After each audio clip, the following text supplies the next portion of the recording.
तो दोस्तों आज था आपका सामाजिक विज्ञान का पेपर और उम्मीद करता हूं कि आपका पेपर बहुत ही जबरदस्त गया होगा, बहुत ही मस्त गया होगा और आपने पूरा बवाल मचा दिया होगा पेपर में, क्योंकि मैंने जो जो प्रश्न को टिक करवाया था पेपर में बिल्कुल वही क्वेश्चन छप गए थे। और जिन लोगों ने मेरी वीडियो देखा था उनके लिए तो बल्ले बल्ले बिल्कुल 70 में 70 फोड़ के आएंगे, क्योंकि ऐसे ऐसे क्वेश्चन को मैंने टिक करवाया था जो आपके बोर्ड एग्जाम में बने। और आज की इस वीडियो में हम देखेंगे इसका पूरा हल, यानी कि आपने जो 20 बहुविकल्पी प्रश्न किए हैं उसका सही सही आंसर क्या है आप मिला लीजिए। आपका सबसे पहले कोड देख लीजिए 825 जीएस। जिन लोगों को भी क्वेश्चन पेपर का कोड है 825 जीएस वही लोग सिर्फ इस क्वेश्चन का आंसर मिलाएंगे, क्योंकि ये जो क्वेश्चन पेपर है वो 825 जीएस वालों का है, यानी कि जिनके भी स्कूल में जीएस वाला क्वेश्चन आया था उनके लिए ये वीडियो बनी है। ठीक है, अगर आपका कोड अलग है या फिर आपका कोड है जीयू या फिर कुछ अलग है तो उसके लिए आपको दूसरे वीडियो देखने की जरूरत है। इस वीडियो में सिर्फ जीएस वाले देखेंगे जिनका क्वेश्चन पेपर जीएस है। ठीक है, तो चलते हैं सीधा अपने क्वेश्चन की ओर। तो पहला क्वेश्चन क्या है कि वियना की संधि कब हुई थी, तो आपको पता होगा ऑप्शन नंबर ए 1815 में।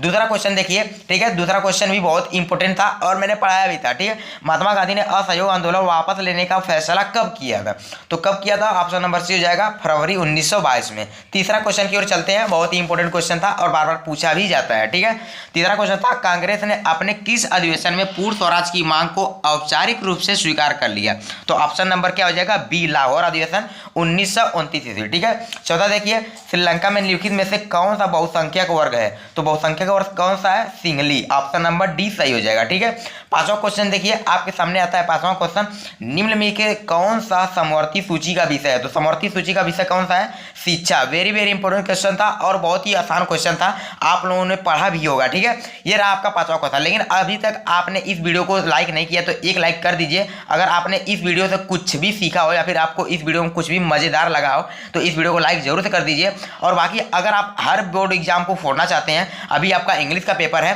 23 तारीख को, तो अगर आप इंग्लिश के पेपर को फोड़ना चाहते हैं तो इस चैनल को तुरंत सब्सक्राइब कर लीजिए, क्योंकि जब आप सब्सक्राइब करते हैं तो हमारी हर एक वीडियो आपके पास जाती है, इसलिए इस चैनल को जरूर से सब्सक्राइब कर लीजिए। अभी आपको ब्लैक कलर का एक सब्सक्राइब का ऑप्शन दिख रहा होगा, उसको सब्सक्राइब कर लीजिए। ठीक है, अब चलते हैं हम छठवें क्वेश्चन की ओर। तो छठवां क्वेश्चन है बेल्जियम में विभिन्न सामाजिक समूहों के बीच सत्ता के बंटवारे की व्यवस्था को कहते हैं, तो क्या कहते हैं सामुदायिक सरकार। ठीक है, सामुदायिक सरकार कहते हैं। सातवां क्वेश्चन देखिए राज्य पुनर्गठन आयोग की रिपोर्ट को किस वर्ष लागू किया गया था, तो ऑप्शन नंबर जो इसका डी हो जाएगा 1956 ईस्वी में। ठीक है, ऑप्शन नंबर डी इसका सही हो जाएगा। और जो लोग इंग्लिश मीडियम से है उनका भी ऑप्शन नंबर डी ही सही होगा। ठीक है, ऐसा नहीं कि उनका ऑप्शन नंबर बी सही हो जाएगा, नहीं, अगर इसमें डी सही हो तो इसका भी ऑप्शन नंबर डी ही सही होगा, इसलिए इंग्लिश मीडियम वाले भी अपना अरेंजमेंट कर लेंगे। ठीक है, अब आठवां क्वेश्चन देखिए भारतीय जनता पार्टी का गठन किस वर्ष हुआ था, तो आपको पता होगा 1980 में भारतीय जनता पार्टी का गठन हुआ था। ठीक है, 1980 ऑप्शन नंबर ए सही हो जाएगा। नवे क्वेश्चन की ओर चलते हैं, लेकिन अभी तक इस वीडियो को लाइक नहीं किया है तो आप लोगों को लाइक कर देना है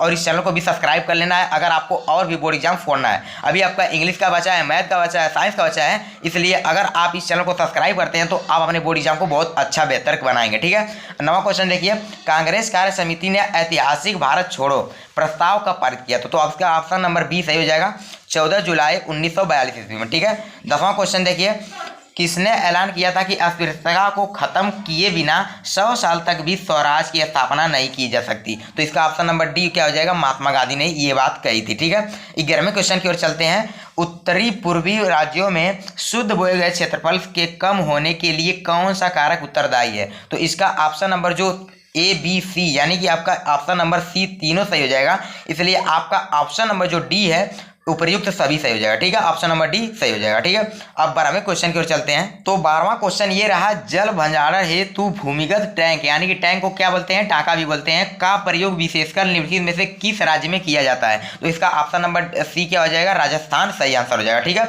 और जो भी उत्तर बता रहा हूँ सब कुछ सही है, आपको किसी भी जगह भागने की जरूरत नहीं है, किसी भी चीज से मिलाने की जरूरत नहीं है। ठीक है, आप इसी से मिला लीजिए कि आपका कितना प्रश्न सही हुआ, और जितना भी प्रश्न सही हुआ आप लोग कमेंट में ईमानदारी से जरूर बताइएगा कि सर मेरा इतना क्वेश्चन सही हुआ है। आपका 16 सही हो तो आप लोग ईमानदारी से 16 क्वेश्चन लिख दीजिएगा। ठीक है, अब 13वें क्वेश्चन की ओर चलते हैं। तो लैटेराइट मिट्टी किस राज्य में पाई जाती है, तो आपका ऑप्शन नंबर जो बी हो जाएगा ओडिशा आपका राइट आंसर हो जाएगा। ठीक है, 14वां क्वेश्चन की ओर चलते हैं। निम्नलिखित में से किस खनिज का प्रयोग बिजली के तार बनाने में किया जाता है, यानी कि बिजली का तार आपको पता होगा तांबा का बनता है जो कॉपर का जो तार बनाया जाता है। ठीक है, अब चलते हैं सीधा 15वें क्वेश्चन की ओर। भारत सर्वाधिक किस मद का निर्यात करता है, तो आपको पता होगा पेट्रोलियम उत्पाद यानी कि पेट्रोलियम प्रोडक्ट्स। ठीक है, तो ऑप्शन नंबर इसका ए सही हो जाएगा, ऑप्शन नंबर ए। ठीक है, अब 16वें क्वेश्चन की ओर चलते हैं। मानव विकास रिपोर्ट 2023 और 24 के अनुसार पूछा गया। ठीक है, मानव विकास रिपोर्ट 2023-24 के अनुसार मानव विकास सूचकांक में निम्नलिखित में से कौन सा देश निम्नतम स्तर पर है? तो इसका ऑप्शन नंबर जो सी हो जाएगा पाकिस्तान, वो आपका राइट आंसर हो जाएगा, ऑप्शन नंबर सी। ठीक है, 17वें क्वेश्चन की ओर चलते हैं। यूएनडीपी द्वारा प्रकाशित मानव विकास रिपोर्ट में किन मापदंडों को सम्मिलित किया गया है? तो इसका ऑप्शन नंबर जो ए था ये भी सही है, बी भी सही है, सी भी सही है, इसलिए आपका ऑप्शन नंबर जो डी है ये सही हो जाएगा, यानी कि ये तीनों गलत और ये ऑप्शन नंबर डी सही इसका आंसर है। ठीक है, अब चलते हैं 18वें क्वेश्चन की ओर।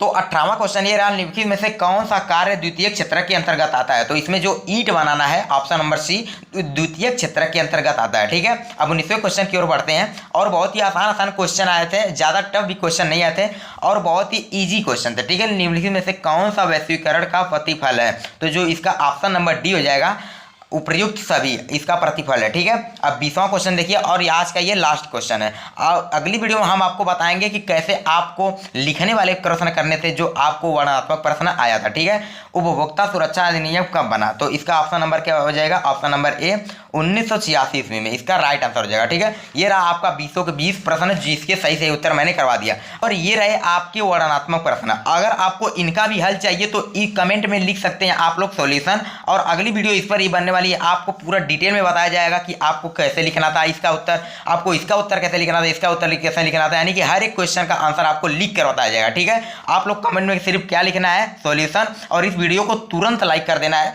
जिससे कि मैं अगली वीडियो आपके लिए बनाता रहूं। ठीक है, और जो मैप वाले क्वेश्चन आए थे वेरी वेरी आसान भी आए थे, बहुत ईजी भी आए थे, उनको मैं बताने वाला हूं कि आपको मैप में कैसे भरना था और आपका कितना सही हुआ कमेंट में जरूर बताइएगा। ठीक है, आपको मैप भी करवाने वाला हूं। इसके लिए आपको करना क्या होगा, इस वीडियो को तुरंत लाइक कर दीजिए और आपको कमेंट में लिखना है सॉल्यूशन। अगली वीडियो इस पर बना दूंगा और आप अपना मिलार दे लीजिए कि आपका कितना प्रश्न सही हुआ। तो आज के लिए इतना ही, मिलते हैं नेक्स्ट वीडियो में, यानी कि पूरे इसके सॉल्यूशन के साथ। तब तक के लिए आप सभी को लाइक करने के लिए धन्यवाद।